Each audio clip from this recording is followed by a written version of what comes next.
Kehebohan Pasal 19 huruf E, Peraturan Komisi Pemilihan Umum atau PKPU 8/2024. Yang disebut menabrak 3 putusan Mahkamah Konstitusi, 22/2009, 67/2020, dan 2/2023, masih mengusik kedamaian pesta demokrasi 5 tahunan daerah tertentu di Indonesia, termasuk di Pilgub dan Pilwagub Bengkulu, terkait pencalonan Rohidin Mersyah, yang disebut sudah menjabat 2 periode sebagai Gubernur Bengkulu, jelang Pilkada serentak yang tinggal menghitung hari, 27 November 2024. Terbaru, tim kuasa hukum pasangan Cagup dan Cawagup Bengkulu, Helmy, Mian, menyatakan keberatan atas penetapan Rohidin Mersyah, Miryani, sebagai Cagup dan Cawagup Bengkulu, melalui surat 23 September 2024, ditujukan kepada Ketua KPUD, atau Komisi Pemilihan Umum Daerah Provinsi Bengkulu. Kami konsisten dengan surat kami sebelumnya, nomor 01-TH-HM-B-9 Rumawi, 2024, tanggal 23 Agustus 2024, menolak pencalonan Rohidin Mersyah sebagai calon Gubernur Bengkulu, karena bertentangan dengan 3 putusan Mahkamah Konstitusi. Kata tim kuasa hukum pasangan Helmy Mian, dalam surat yang ditandatangani Muspani SHMH.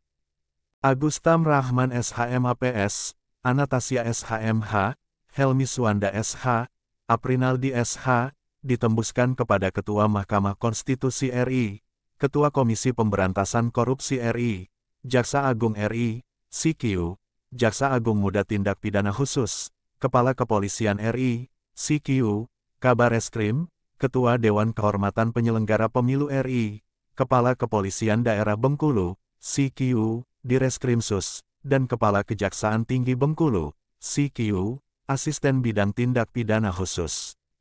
Mengacu kepada 3 putusan MK, masa jabatan Rohidin Mersyah, 2016-2021, dimulai sebagai pelaksana tugas, atau PLT Gubernur, terhitung sejak 22 Juni 2017, dilanjutkan sebagai Gubernur definitif, sampai dengan 12 Februari 2021, total 3 tahun, 6 bulan, 9 hari, sehingga dihitung sebagai 1 periode.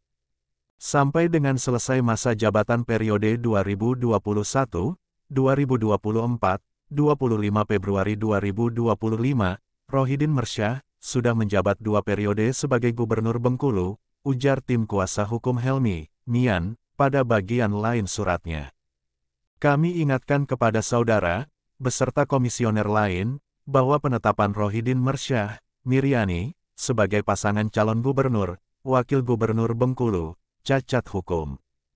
Jika di kemudian hari, Mahkamah Konstitusi atau MK membatalkan, atau mendiskualifikasi Rohidin Mersyah, Miryani, sebagai pasangan calon gubernur, wakil gubernur Bengkulu 2024, saudara harus bertanggung jawab baik secara perdata maupun pidana, atas kerugian yang dialami pasangan calon, dan kerugian keuangan negara, tegasnya. Terpisah, sebagaimana diberitakan antara, edisi 24 Juli 2024, Komisi Pemilihan Umum, atau KPU RI, dilaporkan ke Dewan Kehormatan Penyelenggara Pemilu, atau DKPP RI, terkait peraturan KPU nomor 8/2024, tentang pencalonan gubernur dan wakil gubernur, bupati dan wakil bupati, serta wali kota dan wakil wali kota. Raden Adnan, selaku warga negara, selaku pelapor, mengatakan, PKPU 8/2024, mengabaikan putusan Mahkamah Konstitusi, nomor 2/2023, mengenai penghitungan masa jabatan pelaksana tugas, atau PLT Kepala Daerah dihitung sejak tanggal pengangkatan atau penunjukan yang bersangkutan. Sementara PKPU, menurut Adnan, menghitung masa jabatan seseorang yang pernah menjabat sebagai kepala daerah, dihitung sejak pelantikan. KPU adalah lembaga negara, dan Ketua KPU, merupakan pejabat negara. Lantas kenapa tidak melaksanakan putusan MK? Di putusan MK jelas, perhitungan 1 kali masa jabatan, adalah masa jabatan yang sudah dijalani. Lalu di pasal 19 PKPU 8, 2024, huruf E, malah ditulis perhitungan masa jabatan dihitung sejak pelantikan, kata Adnan, yang juga dosen ilmu hukum dan praktisi hukum. KPU mengabaikan masukan dari Kemendagri, atau Kementerian Dalam Negeri, melalui Surat 14/2024, yang menyebutkan, tidak ada pelantikan untuk pelaksana tugas kepala daerah. Oleh karena itu, diduga telah terjadi pelanggaran. Sebagai warga negara, saya melihat tidak bisa didiamkan. Putusan MK berdasarkan undang-undang, wajib dijalankan. Nyatanya, KPU tidak menjalankan, tambahnya, sebagaimana dikutip antara Surat Adnan ke DKPP, 23 Juli 2024, mengadukan PLT Ketua KPU, Muhammad Afifuddin, bersama anggotanya, Betty Epsilon Idroos, Yulianto Sudrajat, Parsadaan Harahap, Idam Holik, dan Agus Melias, terkait dugaan pelanggaran Kode Etik dan Pedoman Perilaku Penyelenggaraan Pemilu, Pasal 7 Ayat 1, Peraturan DKPP RI Nomor 2, 2017, tentang Kode Etik dan Pedoman Perilaku Penyelenggaraan Pemilihan Umum.